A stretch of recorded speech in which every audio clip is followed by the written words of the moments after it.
Guys, dito tayo ngayon sa project natin sa Tagpuros. Tingnan natin yung update. Ayan. So, okay. Ba tayo.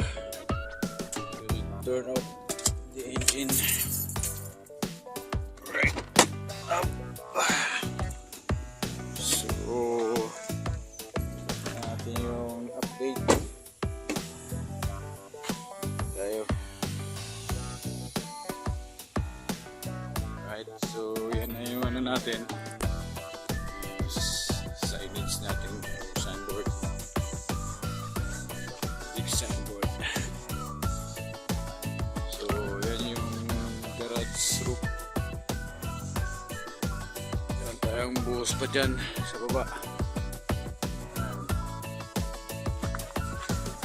Tapos yan yung stone cladding natin.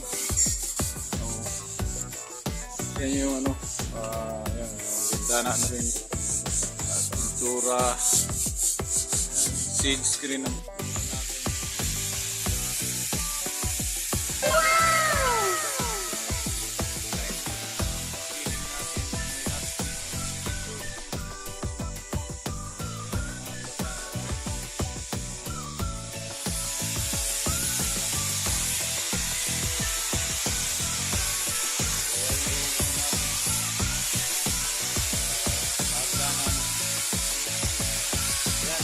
Hardwood yan. Nalambili natin yan.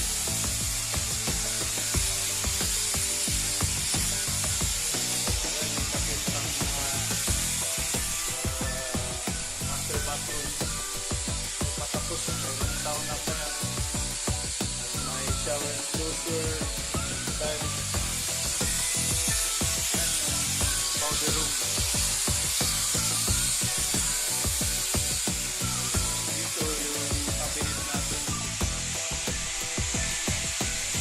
Cabinet, full ham.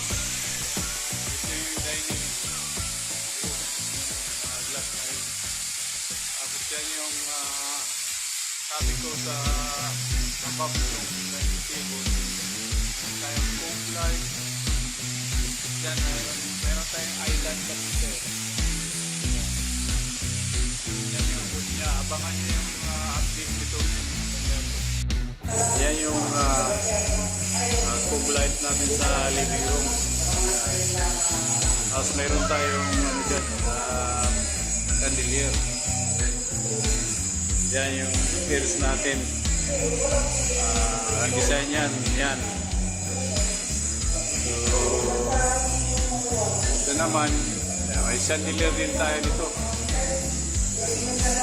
Yan ang chandelier niyan.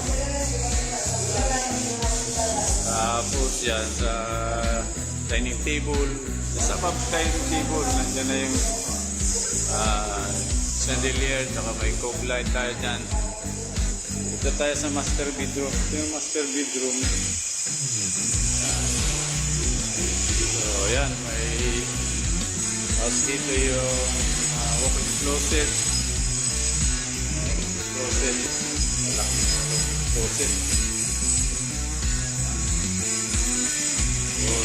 Dito, sliding door tayo dyan. Ito yung master bathroom. Nandito yung vanity. Yan, vanity natin. Design. Tapos, ito yung shower room.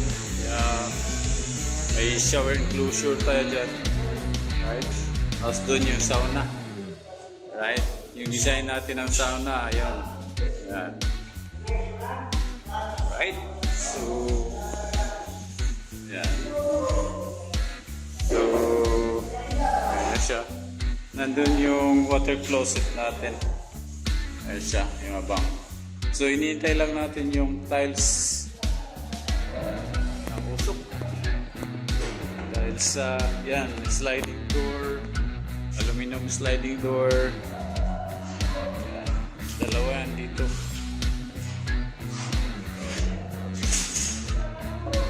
So, yan. Yan yung kitchen cabinet, balik tayo ulit. So, yan ang design ng kitchen cabinet natin dyan. Yan. So, yan siya. Right. Pati yung island. So, yan din yung design ng island natin. Right, yan. So, tapos above niya, nandun yung hood. Poker hood. So, yan yung design niya.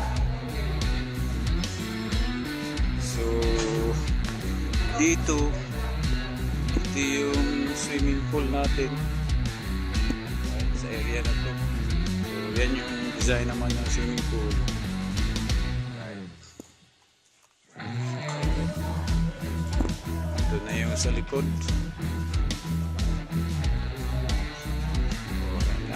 Nandiyan na yung mga windows. Alright, sliding window with fly screen. Nandiyan na rin yung ano natin. Tapos plastering sa ating fence dito. So, dito dito yung retaining wall natin. Sa mataas, kailangan natin ng retaining wall.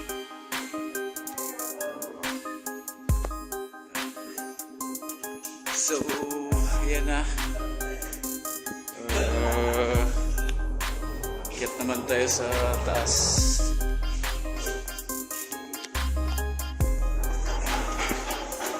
Yan.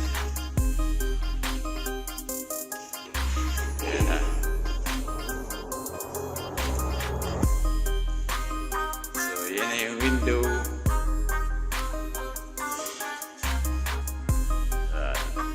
So, may ano rin tayo dito. May cove. Ayan na, nakabit na rin yung sliding window. Ito siya. So, floor tiles din tayo dito. Siguro 60 by 120. Ayan. So, ito naman yung bedroom sa taas. Diyan na rin yung sliding window with fly screen. Right? Tsaka quality yung sliding window natin. Talagang may frame. Yeah. Unlike others, ito lang. So ito pinalagyan ko ng frame para matibay. Then double ang silicone sealant natin. No? Para sa Dubai na ginagawa namin, so double na experience, double. So dito sa loob mayroon ding silicone sealant. Ayan. Dito sa labas din. Dapat ganun. Ito yung attached bathroom nito sa taas. So tiles na lang din ang hinihintay. Alright. Para mabuo na ito. Tapos dito rin common bathroom dyan. Tapos yan sa bedroom.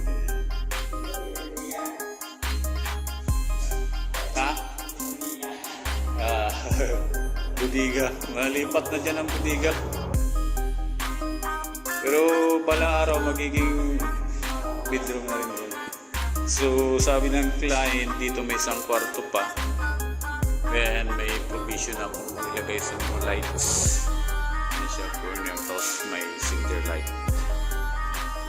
Dito rin may kitchen cabinet din dito. So yan yung design niya. Yan. So yun. Dito sa stairs mayroon tayong cove din. Yan. Right. Yan siya. Oh. Tsaka may light tayo. Paganyan. Diyan.